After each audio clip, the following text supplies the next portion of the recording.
रतन खणी गो पुणी हाथ टेकी दे से कला कंज दड़ा अंजन मर्कत इंद्र नीलमणि घन को अपेक्षा रही हाथ टेकी दे महाप्रभु हे करुणा वरुणालय आपण ही उद्धरता आपण रक्षा करंतु हे कृपापुंज हे प्रभु आपणकर उदार हृदय रे आमर सबु दोष को मार्जना करी कला श्रीमुखर ये दिव्य दृश्य रे सुवृत्त नेत्रर करुणा कटाक्षरे आमको परिपूत करंतु हे करुणा वरुणालय समस्त चाहुचंती प्रभु वस्यानां शश्वदासे चनकमणिमया मंद संदर्भपेशो भ्राजच्छोभा विशेष सविधतर सुधा पूर गौरंग शेष भक्तानुग्राह केश स्मित ललित कृपा अंग भंगैरशेष श्रेयस्कुन मानसे में स्फुरतु सततम श्री जगन्नाथ एस हे जगन्नाथ आपणकर ये सुंदर दिव्य मूर्ति को दर्शन करी कृतार्थीकृत भक्त समुदाय सते जमिति हृदयर उष्णतारे शीतलतार सुंदर प्रलेप आमे प्राय गलु चंदन बोली हेला परी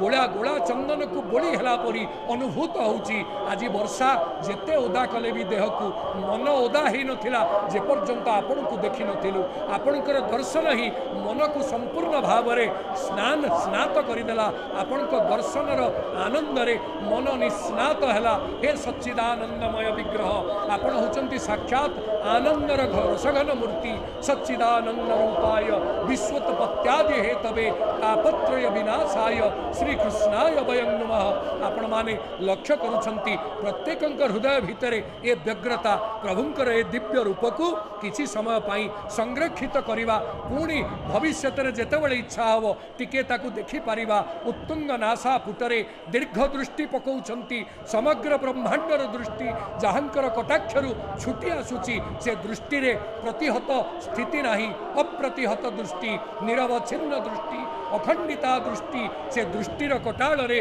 जीए रही जिवे से उद्धार पाई जिवे कहले केमितिया ये प्रभु ना ये प्रभु साक्षात समस्त को मुक्ति प्रदान कला वाला मोक्षदाता जनार्दन आउ एंकु जीए थरे देखि दिए जे ना लोकी त्रिलोकी निलय मणिरयम नील शैलान नील शैलेन्द्र नाथ जे नील शैलर अधिनाथ को थरुटिए देखि दिए तार कौन हबा ना सद्य पीयूष पातो मनसि नयनयो अकाम चिंता दुरंता संता कष्टं विनष्टं जनि रजनि सती लवधमिष्टं जथेष्टं पापं कूपार पारम गतमथ पितरो भस्त बंधानुबंधा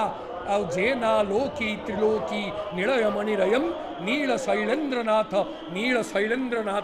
तांको दर्शन करी आमे अमृतत्व लाभ कलु आनंद लाभ कलु उष्णतार शीतलतार प्रलेप लाभ कलु महाप्रभु समस्त को करुणा प्रदान करंतु भगवती सुभद्रा करुणा प्रदान करंतु एबे नबा एक छोट विरति परे पुणी आमर धारा विवरणी सर्वतो भद्र भावरे आगु को जीव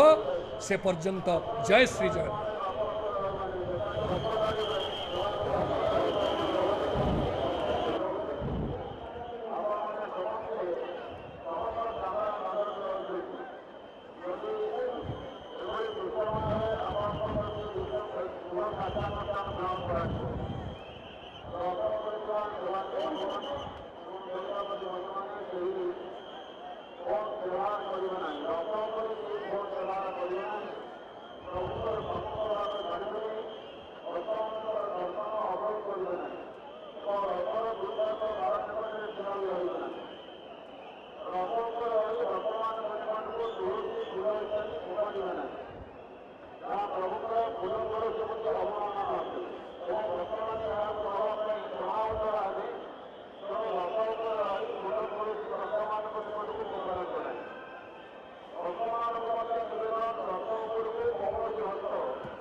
फूल